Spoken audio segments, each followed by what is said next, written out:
Hello everyone.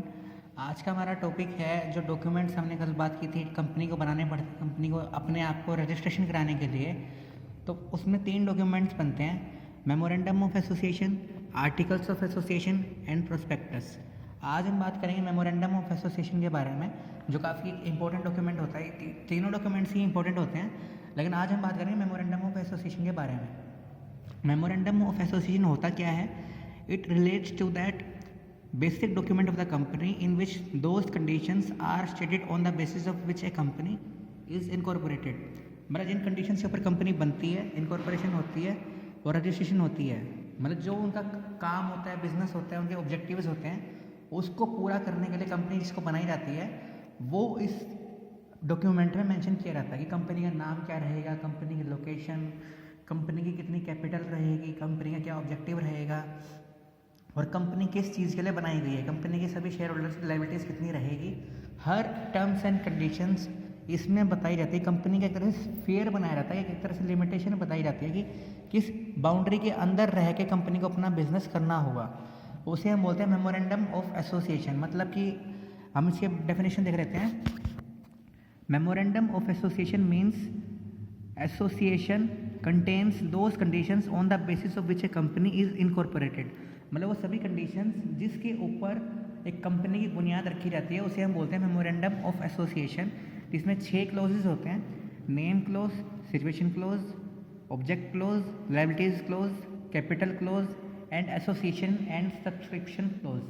ये 6 close जिसमें होते हैं उसे हम बोलते हैं मेमोरेंडम ऑफ एसोसिएशन या MOA भी बोलते हैं हम इसको, जिसमें कि सारी कंडीशंस सब कुछ मेंशन किया रहता है। कि जब अभी क्लोज कर लेते हैं हम, आपको क्लियर हो जाएगी ये डॉक्यूमेंट होता क्या है एग्जैक्टली में। पहला पॉइंट है नेम क्लोज का। नेम क्लोज में हम कंपनी का नाम रखते हैं कि कंपनी का नाम क्या रहेगा कंपनी का, क्योंकि हर प्रमोटर को, हर ओनर को राइट होता है कि अपनी कंपनी का नाम खुद वो रख सकता है। उसे गवर्नमेंट से पूछना नहीं पड़ेगा कि हम अपनी कंपनी का नाम क्या रखें। कोई स्टैंडर्ड प्रोसीजर ऐसा नहीं होता कि आपको गेस करना है, कुछ भी करना है, कोई भी नाम आपको मिल जाएगा। जो भी आप नाम चाहोगे अपनी कंपनी का रखना वो आप रख सकते हो। जैसे कि अगर मान लो कि मैं अपनी कंपनी का नाम रखना चाहता हूँ कि XYZ लिमिटेड, तो रख सकता हूँ। लेकिन किसी केस में उसके बाद में 3 कंडीशंस ऐसी हैं जो फुलफिल होने के बाद ही नाम मैं रख सकता हूँ। ऐसा नहीं मैं जो मर्जी चाहे नाम रख सकता हूँ, ऐसा नहीं होता है। लेकिन जैसे कि in this close the name is stated by which company is registered. मतलब कि किस नाम से वो कंपनी रजिस्टर्ड हो रही है, उस कंपनी का नाम इसमें सोचा जाता है और रखा जाता है कि कंपनी का नाम क्या रहेगा। हर कंपनी के ओनर को फुल इंडिपेंडेंस मिलती है कि उसका नाम सेलेक्ट करने के लिए, लेकिन उसे 3 तरह की कंडीशंस, रिस्ट्रिक्शंस का ध्यान रखना पड़ता है कि जो वो कंपनी का नाम रख रहा है वो सेंट्रल गवर्नमेंट के ओपिनियन में अनडिज़ायरेबल नहीं होना चाहिए। अनडिज़ायरेबल का मतलब क्या होता है कि वो जो नाम रख रहा है किसी एग्जिस्टिंग कंपनी के नाम से मिलता जुलता नाम नहीं होना चाहिए उसका। जैसे मैं अपना ही एग्जांपल ले लेता हूँ। हमने कुछ 2-3 साल पहले कंपनी खोली थी जिसका नाम हमने रखा था ट्विटरएक्स प्राइवेट लिमिटेड।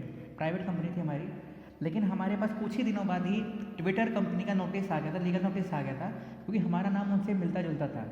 तो सेंट्रल गवर्नमेंट के अकॉर्डिंग हमारी कंपनी का नाम किसी और कंपनी के नाम से मिलता जुलता नहीं होना चाहिए। ठीक है। फिर सेकेंड पॉइंट है must not be prohibited under emblems and names.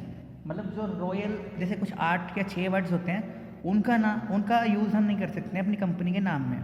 अब वो वर्ड्स कौन कौन से होते हैं? Emperor, empress, imperial, king, queen, royal, state. जैसे ये 7 वर्ड्स हैं, ये हम किसी भी कंपनी के नाम में नहीं यूज़ कर सकते हैं, क्योंकि ये एक तरह से प्रोहिबिटेड है। इनके ऊपर बैन लगा दिया गया कि आप इन वर्ड को अपनी कंपनी के नाम में आप यूज़ नहीं कर सकते हैं। ये एक तरह से ऑब्जेक्शनेबल हैं, अनडिज़ायरेबल है सेंट्रल गवर्नमेंट के अकॉर्डिंग से। और ये एम्बलम्स एंड नेम्स में आते हैं। इसका नाम ध्यान रखना, एम्बलम्स एंड नेम्स मीन्स कि रॉयल वर्ड्स जो होते हैं वो आप यूज़ नहीं कर सकते हैं without the approval of central government. फिर लास्ट पॉइंट है, आपको अगर प्राइवेट कंपनी है आपकी तो आपको अपने नाम के साथ में PVT, LTD या प्राइवेट कंपनी लिखना ज़रूरी है। और आपकी अगर पब्लिक कंपनी है तो आपको लिमिटेड लिखना बहुत ज़रूरी है। तो ये था आपका नेम क्लोज, इसमें आपको कंपनी का नाम रखना होता है, कंपनी का नाम आपको मिलता जुलता नहीं रखना है और ये 7 वर्ड यूज़ नहीं करने हैं। और फिर नेक्स्ट हम आते हैं सिचुएशन क्लोज पे। सिचुएशन का मतलब होता है कंपनी के रजिस्टर्ड ऑफिस की जो लोकेशन है वो कहाँ पे है उसका हमें स्टेट मेंशन करना होता है, उसके नेशनलिटी उसमें मेंशन करनी पड़ती है, जिससे ही हमें पता चल सकता है कि उस कंपनी की डोमिसाइल कहाँ की है, नेशनलिटी उस कंपनी की क्या है। फॉर एग्जांपल मान लो किसी कंपनी का जो रजिस्टर्ड ऑफिस है मुंबई में है, तो वो कंपनी इंडियन है। अगर उस कंपनी की ब्रांच अगर इंडिया में है लेकिन उसका रजिस्टर्ड ऑफिस दुबई का है, तो उसकी नेशनलिटी दुबई की होगी, क्योंकि अगर जहाँ उसी कंपनी का रजिस्टर्ड ऑफिस होता है उसी से ही पता चलता है कि वो कंपनी बेसिकली है कहाँ की, उससे उसकी नेशनलिटी पता लगती है। तो ये सिचुएशन क्लोज में उसकी हमें लोकेशन मेंशन करना होता है। लोकेशन में हमने क्या मेंशन करना होता है, उस कंपनी के रजिस्टर्ड का फुल रजिस्टर्ड ऑफिस का फुल एड्रेस उसमें मेंशन करना होता है। अगर किसी केस में हम फुल एड्रेस मेंशन नहीं करते हैं तो हमें कमेंसमेंट के या इनकॉर्पोरेशन के 30 दिन के अंदर अंदर हमें अपना पूरा एड्रेस कंपनी का रजिस्टर्ड ऑफिस का रजिस्ट्रार को देना पड़ता है 30 दिन के अंदर अंदर। रजिस्टर्ड ऑफिस वो एक जगह होती है जहाँ पे सारे बुक्स ऑफ अकाउंट्स ऑर्गेनाइजेशन के पूरे रखे जाते हैं, सब कुछ एक तरह से वो ऑर्गेनाइजेशन का हब होता है। वहाँ से पूरी सारी ब्रांचेस को मेंटेन या मैनेज किया जाता है। Company can run it's main business at a place other than registered office of the company. मतलब कंपनी अपना बिजनेस जो है अलग जगह पे कर सकती है, लेकिन रजिस्टर्ड ऑफिस में सारे डॉक्यूमेंट्स होते हैं कंपनी के, तो उसे हम होता है रजिस्टर्ड ऑफिस या हेडक्वार्टर्स भी हम उसको बोल सकते हैं। फिर नेक्स्ट आते हैं हम ऑब्जेक्टिव क्लोज पे। ऑब्जेक्ट क्लोज का मतलब क्या होता है, कंपनी किस पर्पस से बनाई गई है, कंपनी का बनाने का पर्पस क्या है, उनका ऑब्जेक्टिव क्या है जो उन्हें अचीव करना है। मेमोरेंडम ऑफ एसोसिएशन में कंपनी 2 तरह के ऑब्जेक्ट्स को मेंशन करती है कि जो उन्हें ऑब्जेक्टिव अचीव करने हैं, जिनके लिए वो बिजनेस कर रही है। उनका ट्रेडिंग का बिजनेस है, प्रोडक्शन का बिजनेस करना है या सर्विस सेक्टर का बिजनेस है, तो वो उन्हें अपने ऑब्जेक्ट क्लोज में मेंशन करना होता है। मेनली 2 तरह के इसमें ऑब्जेक्ट्स होते हैं, मेन ऑब्जेक्ट्स और ऑक्सिलरीज ऑब्जेक्ट्स। ये किस लिए बनाए जाते हैं ऑब्जेक्ट्स की, जिससे कि वो अपनी लिमिटेशन डिसाइड कर सके कि भाई इसके अंदर रह के ही इन्होंने काम करना है। जैसे मैंने आपको मेमोरेंडम ऑफ एसोसिएशन की डेफिनेशन में ही बताया था कि वो अपना एक स्फीयर बना लेती है। जैसे इसमें लास्ट टाइम में लिखा भी हुआ है कि the main aim of memorandum of association is to tell the sphere of the company's activities to the shareholders. मतलब कि वो किस लिमिटेशंस के अंडर रह के काम करेंगे। मेन ऑब्जेक्ट्स में क्या होता है कि उन्हें एग्जैक्टली काम क्या करना है, which a company is incorporated and those objects which are helpful and related and incidental to attain the main objects। मतलब कि उन्हें मेनली काम क्या करना है, उनका बिजनेस क्या रहेगा, वो होते हैं मेन ऑब्जेक्ट्स। फिर हम आते हैं ऑक्सिलरीज ऑब्जेक्ट्स पे, जिसके अंदर आता है कि अगर उन्हें मेन ऑब्जेक्ट्स को फुलफिल करने के लिए कोई और काम भी करना पड़ सकता है कभी कभी किसी टाइम बिंग में, तो वो उन्हें मेंशन करने पड़ेंगे। फॉर एग्जांपल कि स्पेयर पार्ट्स बनाना या कुछ मार्केटिंग करना, तो वो उन्हें ऑक्सिलरीज जो उनका मेन ऑब्जेक्टिव नहीं है, उन सभी ऑब्जेक्टिव्स को इन्होंने ऑक्सिलरीज में लिखना मेंशन करना जरूरी है होता है। अब कुछ 3 तरह के ऑब्जेक्ट्स ऐसे होते हैं जो उनके बिजनेस में नहीं होने चाहिए, ना ही हो सकते हैं लीगली। पहला कि immoral, objective of the company should not be immoral like prostitution. Prostitution का जो बिजनेस होता है वो एक तरह से इमोरल होता है, तो वो आपका बिजनेस में ऑब्जेक्टिव नहीं होना चाहिए। फिर इलीगल भी आपका ऑब्जेक्टिव नहीं होना चाहिए। जैसे कि हो सकता है कि कई बार गैम्बलिंग हाउस का हो सकता है, लॉटरी हाउसेस का हो सकता है, हॉर्स रनिंग का हो सकता है, हॉर्स रेसेस का हो सकता है, ये सारे बिजनेस इलीगल हो सकते हैं, तो वो आपको नहीं करने चाहिए। नेक्स्ट पॉइंट है opposed to public policy. Public policy में के अगेंस्ट में क्या होता है कि मोनोपोली करना। मोनोपोली का मतलब होता है कि जब एक ही सेलर होता है तो वो मन चाहे प्राइस रख सकता है, तो वो चीज़ पब्लिक पॉलिसी अगेंस्ट होती है। और या फिर to trade with some foreign enemy, जैसे कि अमेरिका के लिए जापान एक तरह से फॉरेन वाला एनिमी कंट्री है, इंडिया के लिए पाकिस्तान एनिमी कंट्री है, तो किसी के साथ ऐसे बिजनेस नहीं करना है। आपका ऑब्जेक्टिव कि भाई आप पाकिस्तान के साथ में बिजनेस करें, ऐसा चीज़ एक तरह से गलत है। तो ये 3 हो जाते हैं। नेम क्लोज में नेम्स रखते हैं, सिचुएशन क्लोज में हम कंपनी के रजिस्टर्ड ऑफिस की लोकेशन बताते हैं, फिर ऑब्जेक्ट क्लोज में कंपनी का जो बिजनेस है, पर्पस है, वो हम बताते हैं। फिर हम नेक्स्ट आते हैं लाइबिलिटीज़ क्लोज पे। अब लाइबिलिटी का आपको मतलब पता ही कि क्या होता है कि 2 तरह की लाइबिलिटीज़ होती हैं नॉर्मली। जैसे इसमें हम बात करेंगे तो वैसे तो 2 तरह की होती है, फिक्स्ड लाइबिलिटीज़ और करंट लाइबिलिटीज़, लेकिन इसमें हम बात करेंगे तो 2 तरह की लाइबिलिटीज़ होती है, लिमिटेड और अनलिमिटेड। तो कंपनी को अपने मेमोरेंडम ऑफ एसोसिएशन के इस लाइबिलिटीज़ क्लोज में ये मेंशन करना होता है कि सभी शेयर होल्डर्स की लाइबिलिटीज़ लिमिटेड रहेगी। अब लिमिटेड भी 2 तरह की होती है, लिमिटेड बाय शेयर्स और लिमिटेड बाय गारंटी। पहला पॉइंट है जो लिमिटेड बाय शेयर्स का है, इसमें बुक में भी एग्जांपल लिखा हुआ है कि if a person purchases 5 shares of 100 rupees each. अगर किसी शेयर होल्डर ने, किसी पर्सन ने 5 शेयर खरीदे हैं, 100 रुपये का एक शेयर है, तो उसकी लायबिलिटी रहेगी 500 रुपये तक की। अगर कंपनी किसी केस में लॉस की वजह से फ्यूचर में बंद होती है तो उस शेयर होल्डर की लायबिलिटीज़ 500 रुपये ही रहेगी। उससे 500 रुपये के अलावा कंपनी उससे कुछ नहीं मांग सकती है। मतलब किसी भी केस में उसकी लायबिलिटीज़ जो है लिमिटेड रहेगी, शेयर होल्डर की लायबिलिटीज़ लिमिटेड रहती है।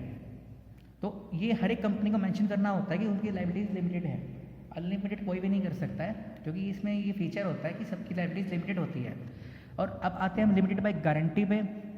लिमिटेड बाय गारंटी का मतलब क्या होता है, कोई शेयर होल्डर ये बोल रहा है कि मैं इतना पैसा दूंगा ही दूंगा अगर कंपनी बंद होती है तो वो एक तरह से गारंटी ले रहा है कि अगर इनकेस वाइंडिंग अप होता है, वाइंडिंग अप का मतलब होता है कंपनी का बंद हो जाना हमेशा हमेशा के लिए।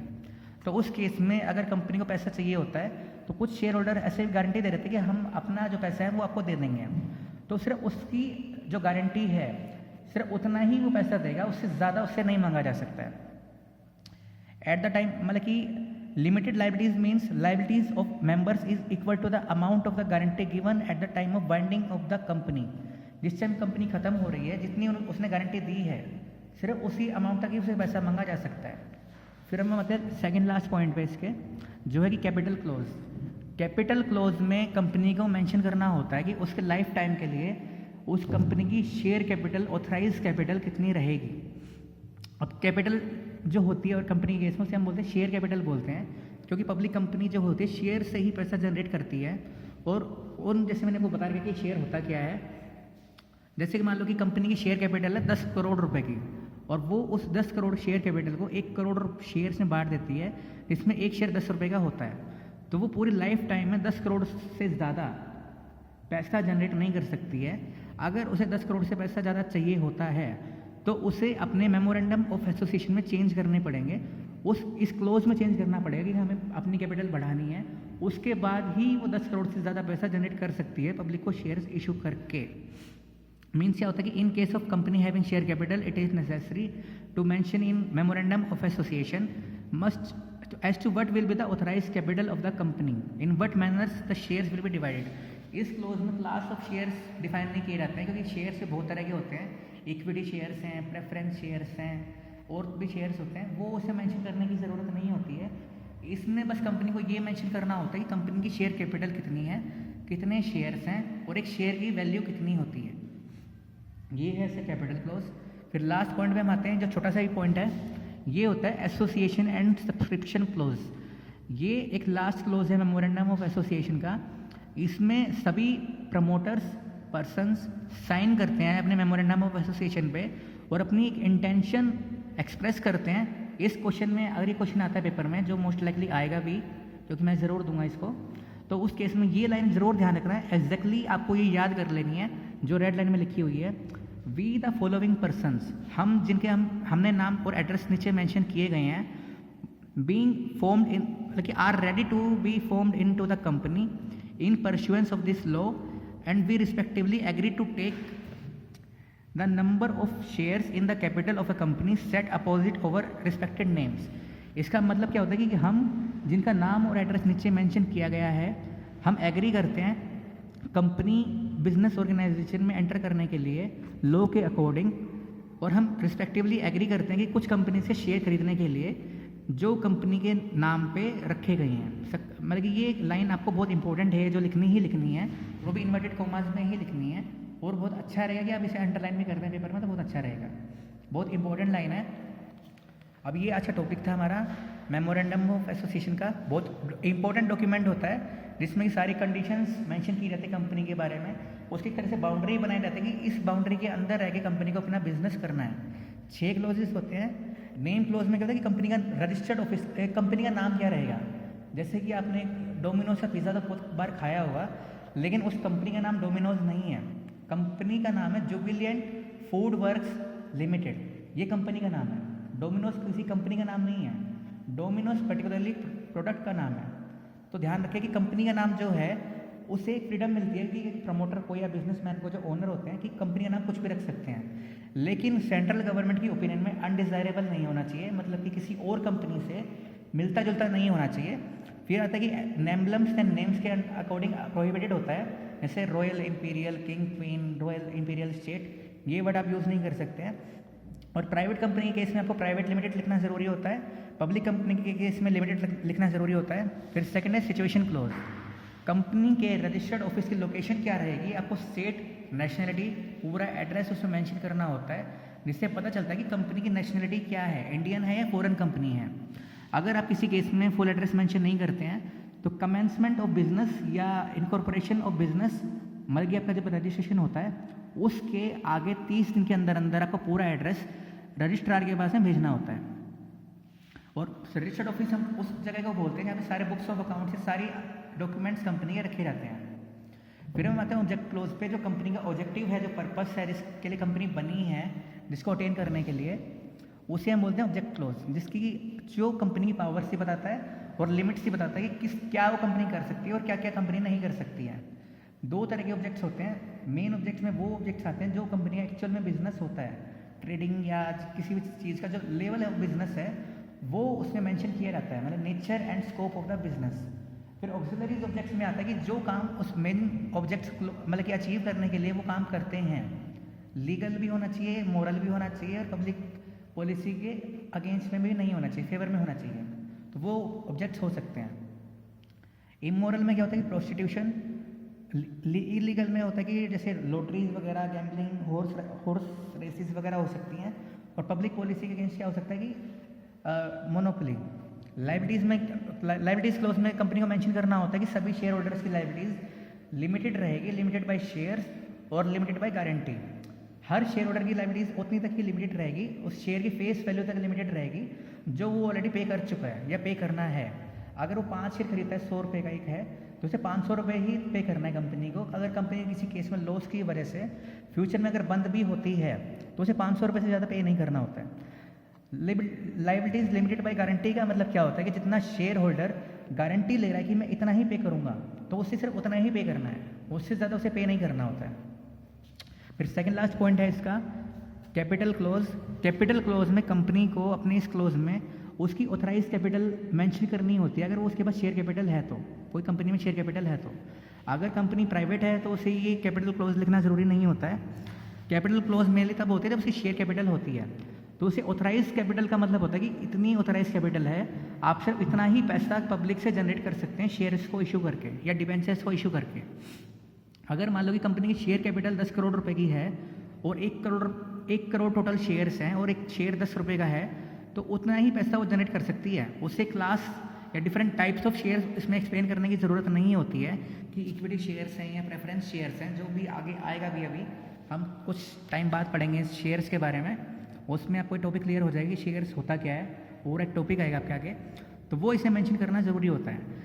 और अगर आपको शेयर कैपिटल आपकी बढ़ानी होती है, कोई इन्फॉर्मेशन नहीं देनी होती है, तो वो सिर्फ आप तभी कर सकते हैं जब आपके मेमोरेंडम ऑफ एसोसिएशन में पहले अल्टरेशन करते हैं, कुछ चेंजेस लाते हैं, और वो आप तभी कर सकते हैं। मेमोरेंडम ऑफ एसोसिएशन में चेंज करना इतना आसान नहीं होता है, उसके लिए आपको आर्टिकल ऑफ एसोसिएशन में भी देखना पड़ता है कि वो आपको अलाउ करता है कि नहीं करता है कि कुछ चेंजेस करने के लिए।